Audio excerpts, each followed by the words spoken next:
हरिः ओम्। श्रीमद् वाल्मीकि रामायणे बालकांडे षट्षष्टितमः सर्गः।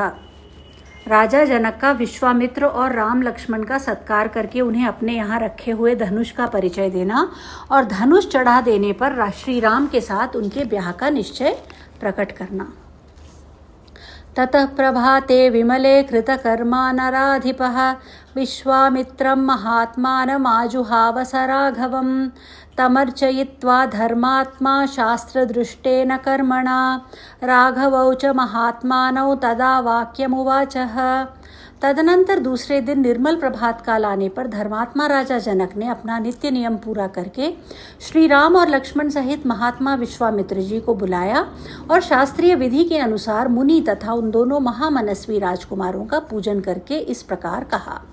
भगवन् स्वागतन्तेस्तु किंकरोमि तवानघ भवानाज्ञापयतु माज्ञाप्यो भवता ह्ययम्। भगवान, आपका स्वागत है। निष्पाप महर्षि, आप मुझे आज्ञा दीजिए, मैं आपकी क्या सेवा करूं, क्योंकि मैं आपका आज्ञा पालक हूँ। एवमुक्तः स धर्मात्मा जनकेन महात्मना प्रत्युवाच मुनिश्रेष्ठो वाक्यं वाक्य विशारदः। महात्मा जनक के ऐसा कहने पर बोलने में कुशल धर्मात्मा मुनिश्रेष्ठ विश्वामित्र ने उनसे यह बात कही।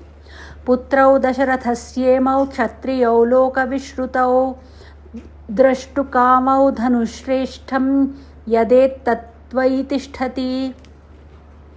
महाराज राजा दशरथ के ये दोनों पुत्र विश्वविख्यात क्षत्रिय वीर हैं और आपके यहाँ जो यह श्रेष्ठ धनुष रखा है उसे देखने की इच्छा रखते हैं। एतद्दर्शय भद्रन्ते कृतकामौ नृपात्मजौ दर्शनादस्य धनुषो यथेष्टं प्रतीयास्यतः। आपका कल्याण हो, वह धनुष इन्हें दिखा दीजिए, इससे इनकी इच्छा पूरी हो जाएगी। फिर ये दोनों राजकुमार उस धनुष के दर्शन मात्र से संतुष्ट हो इच्छानुसार अपनी राजधानी को लौट जाएंगे।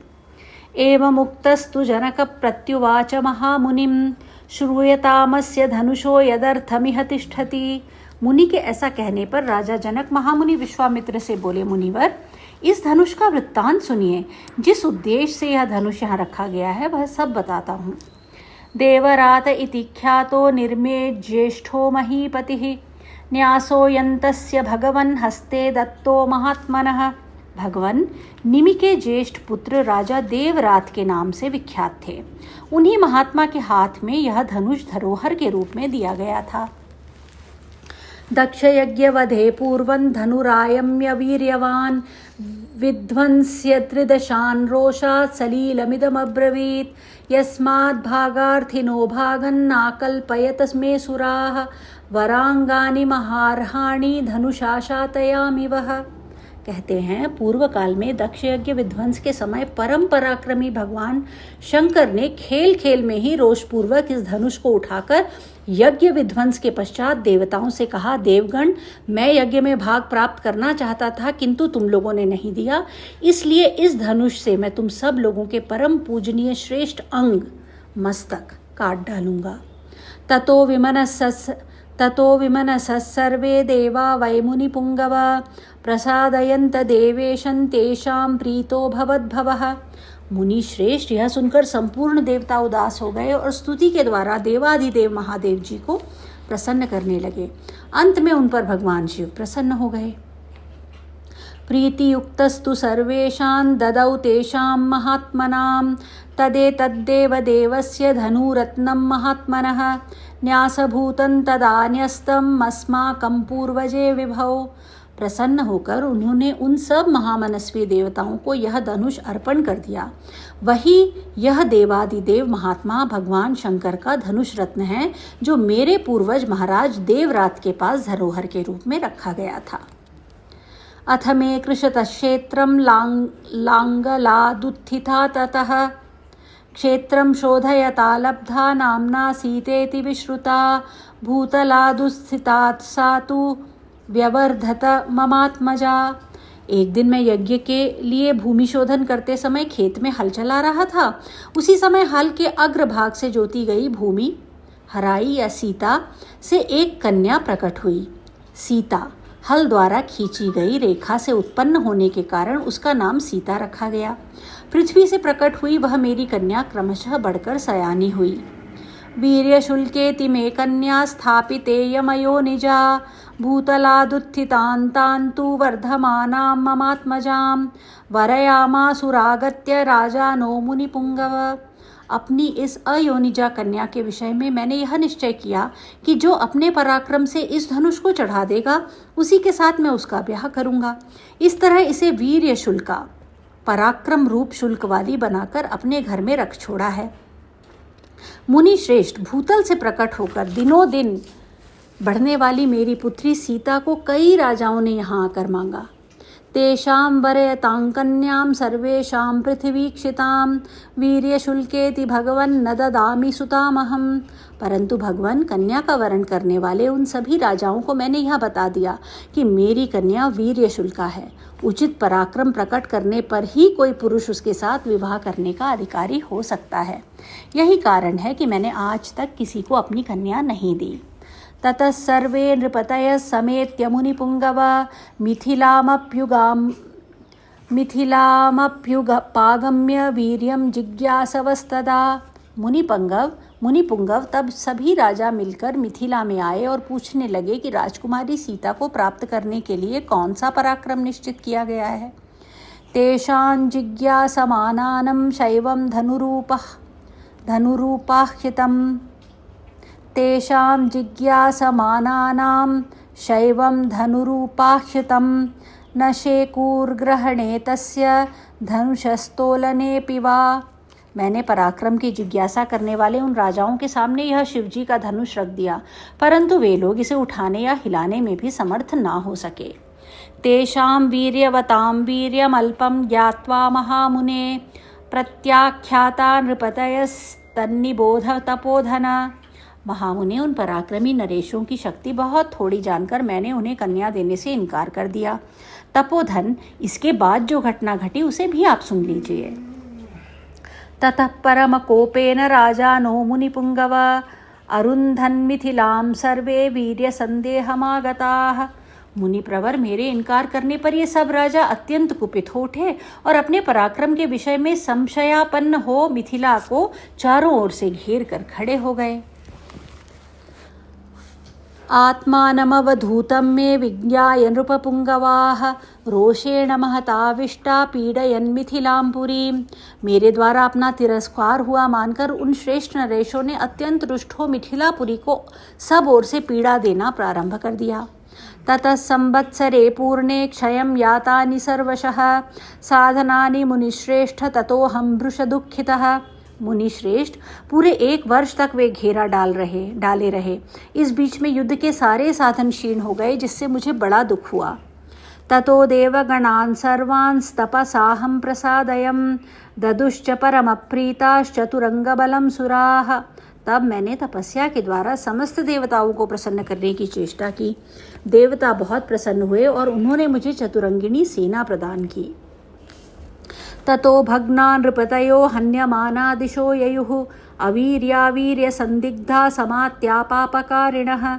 फिर तो हमारे सैनिकों की मार खाकर वे सभी पापाचारी राजा जो बलहीन थे अथवा जिनके बलवान होने में संदेह था, मंत्रियों सहित भागकर विभिन्न दिशाओं में चले गए। तदेतन्मुनि शार्दूल धनुः परमभास्वरं रामलक्ष्मणयोश्चापि दर्शयिष्यामि सुव्रत। मुनिश्रेष्ठ, यही वह परम प्रकाशमान धनुष है। उत्तम व्रत का पालन करने वाले महर्षि, मैं उसे श्री राम और लक्ष्मण को भी दिखाऊंगा।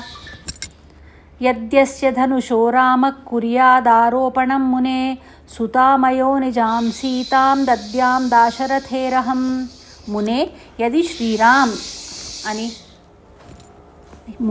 श्री राम इस धनुष की प्रत्यंचा चढ़ा दें तो मैं अपनी अयोनिजा कन्या सीता को इन दशरथ कुमार के हाथ में दे दूंगा।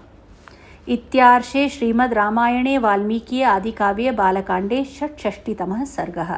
इस प्रकार श्री वाल्मीकि निर्मित आर्ष रामायण आदिकाव्य के बालकांड में 66वां सर्ग पूरा हुआ। सप्तषष्टितमः सर्गः। श्री राम के द्वारा धनुर्भंग तथा राजा जनक का विश्वामित्र जी की आज्ञा से राजा दशरथ को बुलाने के लिए मंत्रियों को भेजना। जनकस्य वचः श्रुत्वा विश्वामित्रो महामुनिः धनुर्दर्शय रामाय इति होवाच पार्थिवम्।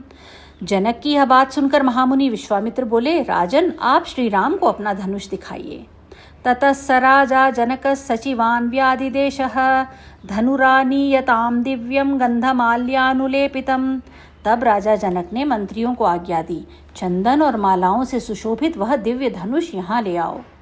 जनकेन समादिष्टा सचिवा प्राविशन् पुरं तद्दन्नुः पुरतः कृत्वा निर्जग्मुरमितौजसः। राजा जनक की आज्ञा पाकर वे अमित तेजस्वी मंत्री नगर में गए और उस धनुष को आगे करके पुरी से बाहर निकले। नृणां शतानि पंचाशद् व्यायतानां महात्मनां मंजूषामष्टचक्रां तां समूहुस्ते कथंचन। वह धनुष 8 पहियों वाली लोहे की बहुत बड़ी संदूक में रखा गया था। उसे मोटे ताजे 5000 महामनस्वी वीर किसी तरह ठेल कर वहां तक ला सके। तामादाय सुमंजूषामायसीं यत्र तद्दनुः सुरोपमं ते जनकमूचुर्नृपतिमन्त्रिणः। सुरोपमं ते जनकमूचुर्नृपतिमन्त्रिणः। लोहे की वह संदूक जिसमें धनुष रखा गया था लाकर उन मंत्रियों ने देवोपम राजा जनक से कहा, इदं धनुर्वरन् राजन् पूजितं सर्वराजभिः मिथिलाधिपराजेन्द्र दर्शनीयं यदीच्छसि। राजन मिथिलापते राजेंद्र, यह समस्त राजाओं द्वारा सम्मानित श्रेष्ठ धनुष है। यदि आप इन दोनों राजकुमारों को दिखाना चाहते हैं तो दिखाइए। तेषान् नृपोवच श्रुत्वा कृताञ्जलिरभाषत विश्वामित्रं महात्मानं तावुभौ रामलक्ष्मणौ। उनकी बात सुनकर राजा जनक ने हाथ जोड़कर महात्मा विश्वामित्र तथा दोनों भाई श्री राम और लक्ष्मण से कहा, इदं धनुर्वरं ब्रह्मन् जनकैरभिपूजितं राजभिश्च महावीरैरशक्तैः पूरितं तदा। ब्रह्मन, यही वह श्रेष्ठ धनुष है जिसका जनकवंशी नरेशों ने सदा ही पूजन किया है तथा जो इसे उठाने में असमर्थ ना हो सके उन महापराक्रमी नरेशों ने भी इसका पूर्व काल में सम्मान किया है।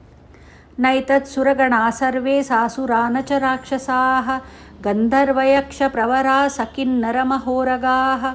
इसे समस्त देवता, असुर, राक्षस, गंधर्व, बड़े बड़े यक्ष, किन्नर और महानाग भी नहीं चढ़ा सके हैं।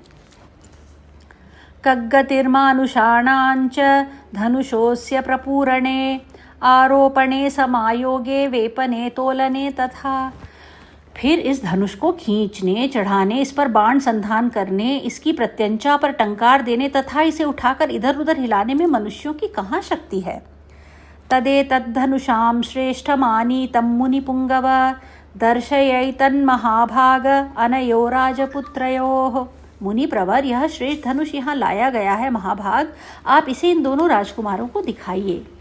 विश्वामित्रस्य रामस्तु श्रुत्वा जनकभाषितं वत्स रामधनु पश्य इति राघवमब्रवीत्। श्री राम सहित विश्वामित्र ने जनक का यह कथन सुनकर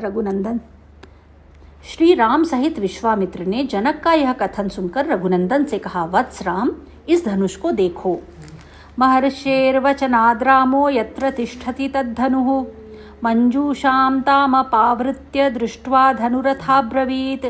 महर्षि की आज्ञा से श्री राम ने जिसमें वह धनुष था उस संदूक को खोलकर उस धनुष को देखा और कहा, इदं धनुर्वरं दिव्यं संस्पृशामयिह पाणिना यत्नवांश भविष्यामि तोलने पूरणे पिवा। अच्छा, अब मैं इस दिव्य एवं श्रेष्ठ धनुष में हाथ लगाता हूँ। मैं इसे उठाने और चढ़ाने का भी प्रयत्न करूँगा। बाढ़मित्यब्रवीद् राजा मुनिश्च समभाषत लीलया स धनुर्मध्ये जग्राह वचनान् मुनेः पश्यतान् नृसहस्राणां बहूनां रघुनन्दनः आरोपयत् स धर्मात्मा सलीलमिव तद्धनुः। तब राजा और मुनि ने एक स्वर से कहा, हाँ, ऐसा ही करो। मुनि की आज्ञा से रघुकुल नंदन धर्मात्मा श्री राम ने उस धनुष को बीच से पकड़कर लीलापूर्वक उठा लिया और खेल सा करते हुए उस पर प्रत्यंचा चढ़ा दी। उस समय कई हजार मनुष्यों की दृष्टि उन पर लगी थी। आरोपयित्वा मौर्वी च पूरयामास तद्धनुः तद्बभंज धनुर्मध्ये नरश्रेष्ठो महायशाः प्रत्यंचा चढ़ाकर महायशस्वी नरश्रेष्ठ श्री राम ने ज्यों ही उस धनुष को कान तक खींचा त्यों ही वह बीच से ही टूट गया। तस्य शब्दो महानासीन निर्घात समनिस्वनः भूमिकंपश्च सुमहान पर्वत तस्येव दीर्यतः। टूटते समय उससे वज्रपात के समान बड़ी भारी आवाज हुई। ऐसा जान पड़ा मानो पर्वत फट पड़ा हो। उस समय महान भूकंप आ गया। निपेतुश्च नराः सर्वे तेन शब्देन मोहिताः वर्जयित्वा मुनिवरं राजानं तौ च राघवौ।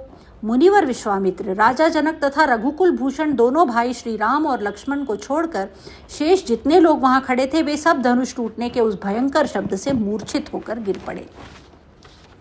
प्रत्याश्वस्ते जने तस्मिन् राजा विगत साध्वसः उवाच प्राञ्जलिर्वाक्यं वाक्यज्ञो मुनिपुंगवम्। थोड़ी देर में जब सबको चेत हुआ तब निर्भय हुए राजा जनक ने, जो बोलने में कुशल और वाक्य के मर्म को समझने वाले थे, हाथ जोड़कर मुनिवर विश्वामित्र से कहा, भगवन् दृष्ट वीर्यो मे रामो दशरथात्मजः अत्यद्भुतमचिन्त्यं च अतर्कितमिदं मया। भगवान, मैंने दशरथ नंदन श्री राम का पराक्रम आज अपनी आंखों से देख लिया। महादेव जी के धनुष को चढ़ाना यह अत्यंत अद्भुत, अचिंत्य और अतर्कित घटना है। जनकानां कुले कीर्ति माहरिष्यति मे सुता सीता भर्तारमासाद्य रामं दशरथात्मजम्। मेरी पुत्री सीता दशरथ कुमार श्री राम को पति रूप में प्राप्त करके जनक वंश की कीर्ति का विस्तार करेगी। मम सत्या प्रतिज्ञा सा वीर्य शुल्केति कौशिका सीता प्राणैर्बहुमता देया रामाय मे सुता।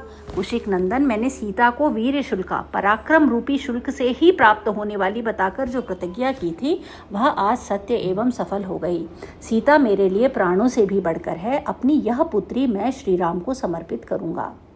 भवतोनुमते ब्रह्म शीघ्रं गच्छन्तु मंत्रिणः मम कौशिक भद्रन्ते अयोध्यां त्वरिता रथैः राजानं प्रश्रितैर्वाक्यैरानयन्तु पुरं मम प्रदानं वीर्यशुल्काय कथयन्तु च सर्वशः। ब्रह्मन, कुशिक नंदन, आपका कल्याण हो। यदि आपकी आज्ञा हो तो मेरे मंत्री रथ पर सवार हो बड़ी उतावली के साथ शीघ्र ही अयोध्या को जाएं और विनय युक्त वचनों द्वारा महाराज दशरथ को मेरे नगर में लिवा लाएं। साथ ही यहाँ का सब समाचार बताकर यह निवेदन करें कि जिसके लिए पराक्रम का ही शुल्क नियत किया गया था उस जनक कुमारी सीता का विवाह श्री रामचंद्र जी के साथ होने जा रहा है। मुनिगुप्तौ च काकुस्थौ कथयन्तु नृपाय वै प्रीतियुक्तं तु राजानमानयन्तु सुशीघ्रगाः।